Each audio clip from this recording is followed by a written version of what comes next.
Some people enter our lives to break us, others to set us free. This is a story about letting go, finding strength, and finally, smiling again.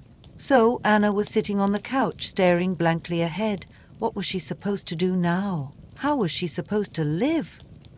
About 10 years ago, David had insisted she quit her job to focus solely on the household. His salary was decent, but he always made a show of being short on money, preaching about saving. But saving in a way that no one should ever notice. If you can't manage that, you're a bad housewife, he'd say. Anna tried her hardest to please him, and to make sure they had enough money, she secretly did translation work from home. Luckily, her husband was hardly ever home before late evening, sometimes not at all. She kept taking on more and more translations, searching for new clients, pinching every penny, just to make everything perfect for him. 3 months ago, she found out that David wasn't working hard for the family at all. In fact, he wasn't trying at all. Little by little, the household money was reduced to the bare minimum. She had to seriously stretch every dollar just to make sure the kids didn't look out of place at school. So she decided to talk. "David, is something wrong at work?" David, who was eating at the time, looked up. "Why would you ask that?" "You've stopped giving money for household expenses. The boys need new jackets and so much more." David threw down his fork in irritation. "I knew it. The only thing you ever care about is money. Do you even know how hard it is to earn it?" Anna almost started to apologize, as she always did, but then stopped herself. "But giving us $500, 0 cents a month for a family of 4, is a joke. And you still expect gourmet meals every day." David jumped up from the table. "Thanks for nothing. You've lived off me all your life, and now you're accusing me of something?" Something fell out of his pocket. A receipt. Anna picked it up, unfolded it, read it, and everything went dark for a moment. 2 weeks ago, David had bought a gold chain, and it was clear it wasn't for her. Her only piece of jewelry was her wedding ring. David had always claimed that jewelry was a pointless waste of money. Anna stood there, staring at the receipt, then slowly reached for her phone. In 30 minutes, she knew what everyone else already had. She didn't cry, just felt empty. Then came the hope. Maybe they could talk, he'd apologize and things would get better. But later came the realization, even if David begged on his knees, she couldn't forgive him. She wouldn't. Anna had become a shadow of herself, emotionally and physically. That evening David came home visibly annoyed. Clearly, he expected an apology, maybe even guilt. She calmly looked at him. "Well, are you just going to stand there in silence?" he said. Anna raised her eyebrows. "I can leave, you know, until you understand how wrong you are," he added. She opened the door to the next room. A suitcase was standing there. David's eyes widened. His mouth opened like a fish gasping for air, trying to say something. "Relax, David. We both know you've got somewhere else to go." He actually did relax, even smirked. "You'll be begging me to come back, but I won't. I'll file for divorce myself." 2 months passed. Just yesterday, Anna received the divorce certificate. It felt like the final blow. The boys tiptoed around the house. Anna knew it wasn't right, that the kids were hurting too, but she couldn't pull herself together. It was like there was a wall in front of her. "Mum, what about my jacket? All the buttons came off today," her son said. Anna blinked, looked at him. Was she really going to let a traitor push her to the edge? "Don't worry, sweetheart. I'll figure something out. Go do your homework." She got dressed and stepped outside. "What now?" "Anna, I haven't seen you in a while. You've lost weight. Are you sick?" It was her neighbor, Miss Mary. She used to stop by often, running to the pharmacy, helping here and there. A lonely old woman. "No, Miss Mary, I'm fine." The woman peered into her eyes. "Don't lie to an old lady. Come with me." Anna followed her. In 3 minutes, she'd poured out everything she hadn't wanted to tell anyone. Miss Mary listened quietly, then left the room. She came back with an envelope and placed it in front of Anna. "Here, I was saving this for my funeral, but I'm not planning to die just yet. You need it more than I do. Once you get a job, you'll pay me back. Now go, before the shops close. That was 2 weeks ago. Anna could feel it. She was changing. She believed in herself again.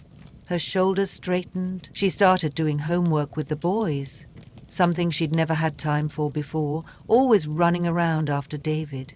The kids changed too, started bringing home good grades.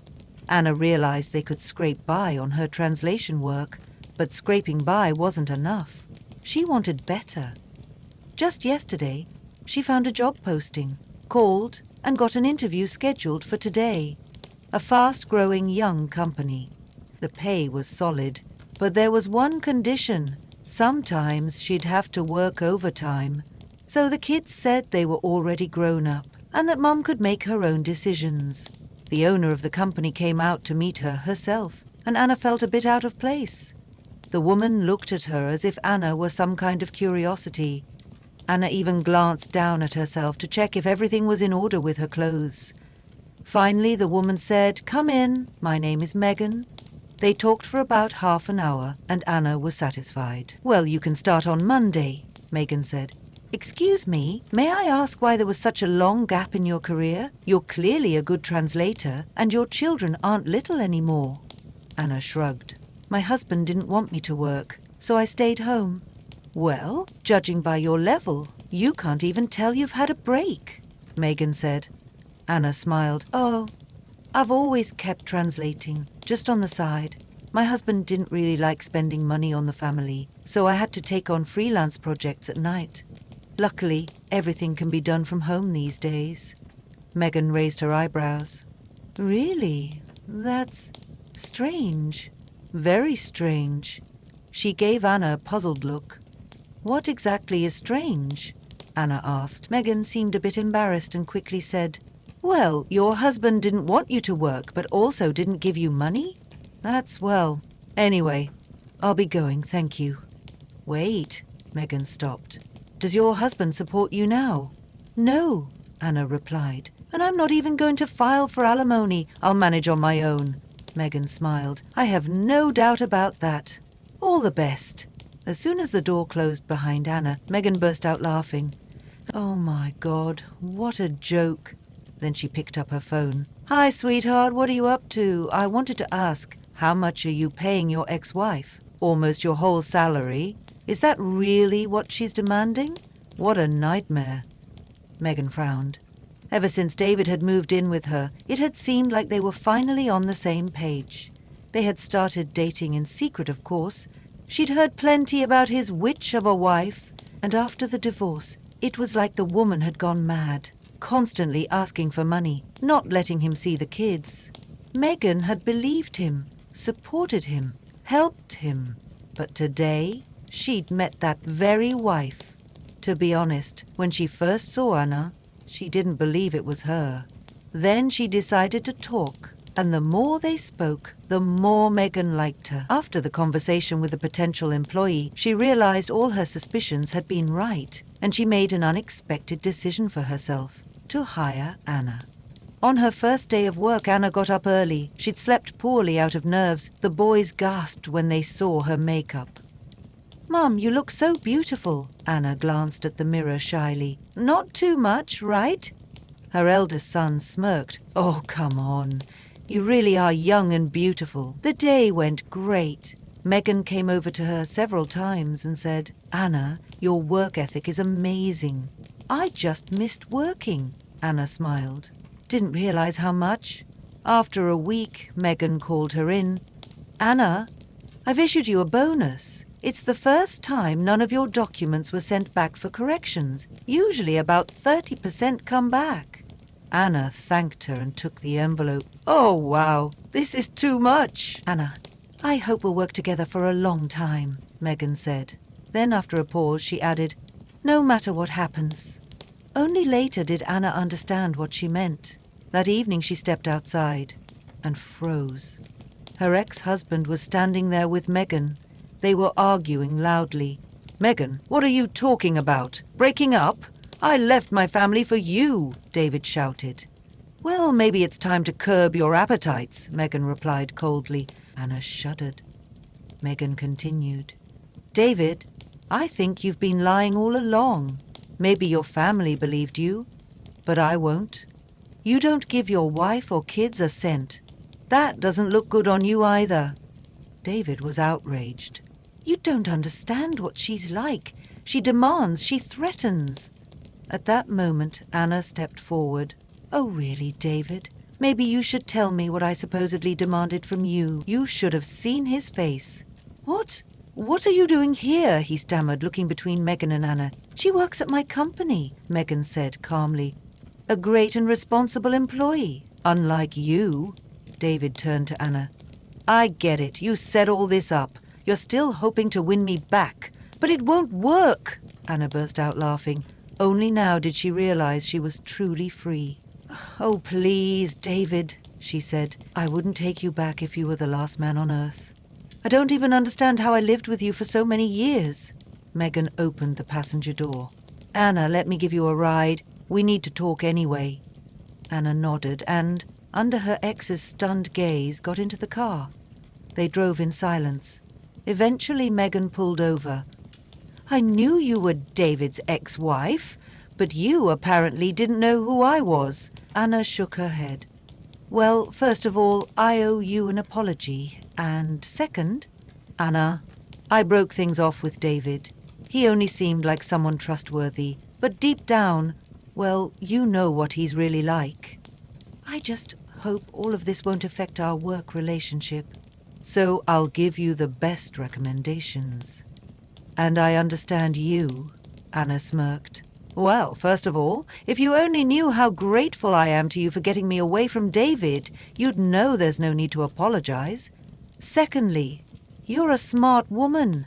You've figured out what kind of man my ex-husband really is. And third, I truly enjoy working here, and if you'll allow me, I'd like to stay. When Anna came home, she immediately heard a familiar voice. She walked into the room. Her older son stood up. Mom, it's Dad. David stood up too. All right, Anna, you win. I'm coming back. She smiled. Did I ask you to come back? You must be mistaken. The boys and I are doing just fine without you. I'm tired from work and the kids need to do their homework. So, David looked at her in confusion.